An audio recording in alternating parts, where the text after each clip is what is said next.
everybody, it's Luke over Galaxy Tech Review, and today I've got Rust on the Acer Predator Helios 300 with that GTX 1060. These are our graphics settings at the moment. It is on the Fantastic preset. I think Fantastic is the highest. It's number 5 there on graphics quality. It has depth of field off, large scale occlusion off, grass displacement off. These are just set by default on that Fantastic preset, and you'll see at the bottom filtering is also off and parallax is also off as well, or the lowest it can be, not off. Performance, these are the performance options that are set as well, default on that highest preset. So here we are in Rust. It looks absolutely amazing. Up in the left-hand corner here, you have GPU temperature, frames per second, CPU temperature and utilization, and of course system RAM usage. It is using 8.3 gigabytes of RAM. Got a few things in my inventory here. People have been asking me to continue talking through these videos, so I'm going to do that. I'm going to craft a pumpkin, and I am going to eat some corn, since I happen to have it.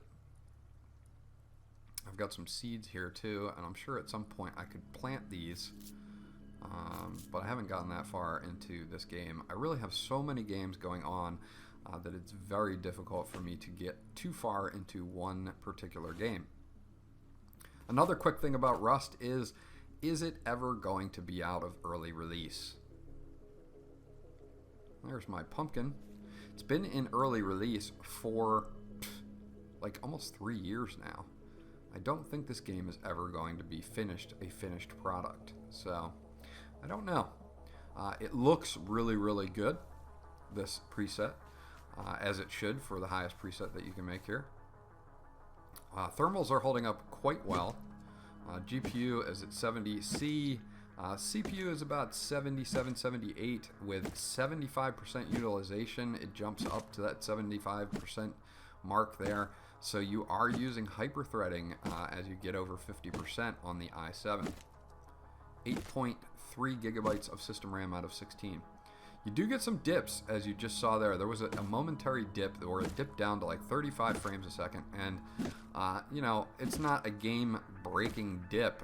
It is very momentary, and it doesn't happen that often. But, you know, it does happen. So it needs to be mentioned.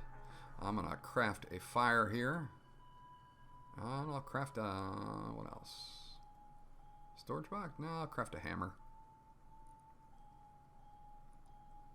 So overall, they've been adding a lot of stuff to it, and that's great. Again, this game's been out for like 3 years, almost going on 3 years, and it's still in early access or alpha stage at this point, which is just mind-boggling to me. For as many people that have bought this game and how popular this game was when it first came out, for it still not to be a retail product just blows me away. I would really like to craft shoes and clothing, but I think I need to kill something to get their skins to do that. So I haven't done that yet. I probably won't be doing that in this particular video. But I do like the range of things that they have added to the game. Of course, I have my trusty rock here to harvest wood and get a lot of other things. I can put this campfire down somewhere, which would be kind of cool to do.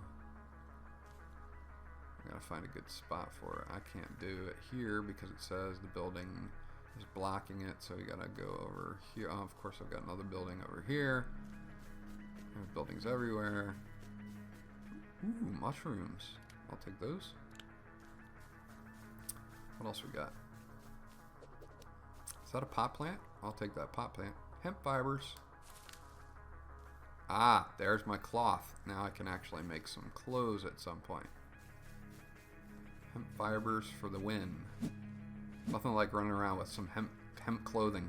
I think this hammer is just for building, if I'm correct, not for harvesting anything. So, okay, let's put the fire down. There we go. Now we can get the fire down. Let's get this lit.